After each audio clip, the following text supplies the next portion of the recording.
السلام علیکم ورحمۃ اللہ وبرکاتہ نحمده ونصلی علی رسولہ الکریم اما بعد۔ آج کا سبق سن لیجئے۔ آج کے سبق کی سرخی ہے حضرت محمد صلی اللہ علیہ وسلم کی سیرت، پارٹ نمبر 224۔ اب چونکہ یہ بھوک کے قصے چل رہے ہیں، مدینہ منورہ میں آئے تو بھوک شروع ہوئی۔ حضرت عائشہ رضی اللہ تعالی عنہ فرماتی تھی کہ حضور صلی اللہ علیہ وسلم کے انتقال کے بعد سب سے بڑی اور سب سے پہلی مصیبت جو مسلمانوں پر آئی ہے وہ یہ آئی ہے کہ پیٹ بھر کر کھانا، کیونکہ جب کوئی قوم پیٹ بھر کر کھاتی ہے تو ان کے بدن موٹے ہو جاتے ہیں اور ان کے دل کمزور ہو جاتے ہیں اور ان کی خواہشات بے قابو ہو جاتی ہیں۔ یہ حضرت عائشہ فرماتی تھی۔ اور بھی حضرت عائشہ اور دوسرے صحابہ بھوک کے قصے بھی بیان کرتے تھے۔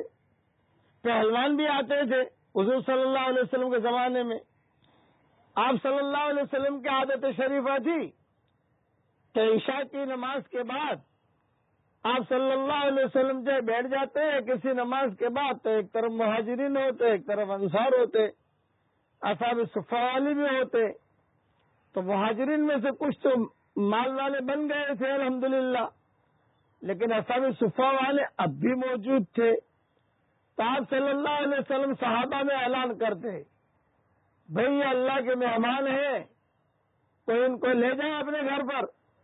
تو کوئی ایک کو، کوئی دو کو، کوئی تین کو، جیسے جس کے گھر میں وسعت ہوتی لے جاتے۔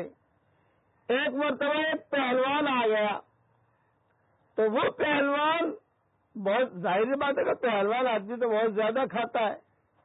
اور وہ پہلوان آیا تو حضور صلی اللہ علیہ وسلم نے اعلان کیا، بھئی یہ بھی مہمان ہے، اس کو بھی لے جاؤ۔ اللہ کی شان، کسی نے اس کو ہاتھ نہیں لگایا۔ آپ بار بار کہتے رہے بھائی یہ بھی مہمان ہی مہمان ہے، کوئی لے جاؤ۔ ہر آدمی ڈرتا تھا کہ ہمارے گھر میں 5 آدمیوں کا کھانا ہے، اس کو تو 100 آدمیوں کو کھانے کی ضرورت ہے، کہاں سے کھلائیں گے اس کو۔ سب چلے گئے۔ مسجد نبوی میں صرف حضور صلی اللہ علیہ وسلم اور وہ پہلوان دونوں رہ گئے۔ پہلوان حضور کا چہرہ دیکھ رہا تھا، حضور پہلوان کا چہرہ دیکھ رہے تھے۔ آپ نے فرمایا چل بھی تو میرا مہمان چل۔ اب حضور صلی اللہ علیہ وسلم اس کو لے کر گئے گھر پر، اور گھر میں کہہ دیا بھی مہمان آیا ہے، کھانا رکھو اور جو کچھ بھی ہے وہ رکھو۔ تو گھر والوں نے کھانا رکھا۔ اللہ کی شان، گھروں میں جتنا کھانا تھا وہ پہلوان کھا گیا۔ حضور بھی بھوکے اور گھر والے بھی بھوکے۔ بھوک میں جو ہے رات گزاری۔ اچھا، اب آگے مسجد نبوی میں واپس دوسرا دن آیا، آپ نے اعلان کیا بھی پہلوان کو بھی لے جاؤ۔ کسی نے ہاتھ نہیں لگایا اور پورے مدینے میں خبر ہو گئی کہ حضور کے گھر میں تو وہ پہلوان گیا تھا مہمان بن کے۔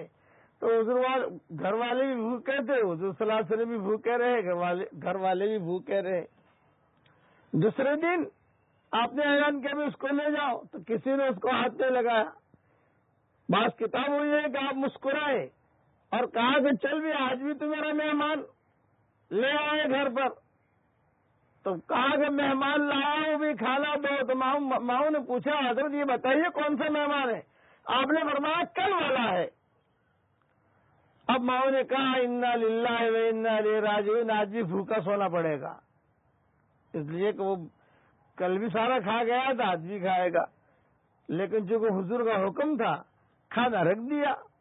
جب کھانا رکھا تو کھانا کھایا اس نے، لیکن گزشتہ کل کے مقابلے میں کم کھایا، کھانا بچ گیا۔ مائیں خوشگوار بہت اچھا، یہ تو کھانا۔ اب ماؤں نے پوچھا کہ حضرت یہ کل والا پہلوان تھا؟ آپ نے فرمایا ہاں کل والا تھا۔ جی حضرت کل والا نہیں ہوگا، کوئی اور ہوگا۔ اتنا نا کل ہی والا تھا، وہی پہلوان، اسی کو لایا میں۔ تب ماؤں نے کہا کل تو ہم بھوکے رہے، کل تو سارا کا سارا کھا گیا تھا، آج تو کھانا بچ کے آیا۔ تو آپ نے جواب دیا کہ گزشتہ کل جو اس نے کھانا کھایا تھا وہ شرک کی حالت میں کھایا تھا. مشرک اور کافر 7 انتڑیوں میں کھاتے ہیں اور مسلمان 1 انتڑی میں کھاتا ہے.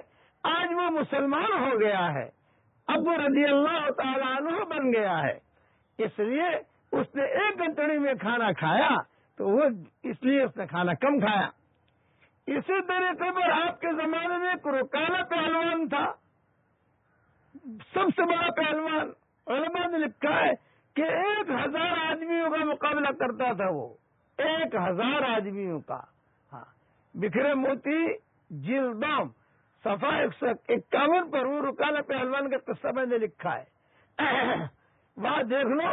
اور اگر اللہ نے اور اس کا قصہ بھی عجیب ہے. چلو کل رکانہ پہلوان کا قصہ کل بیان کر دوں گا انشاءاللہ, تاکہ وہ بھی آپ کے سامنے آ جائے.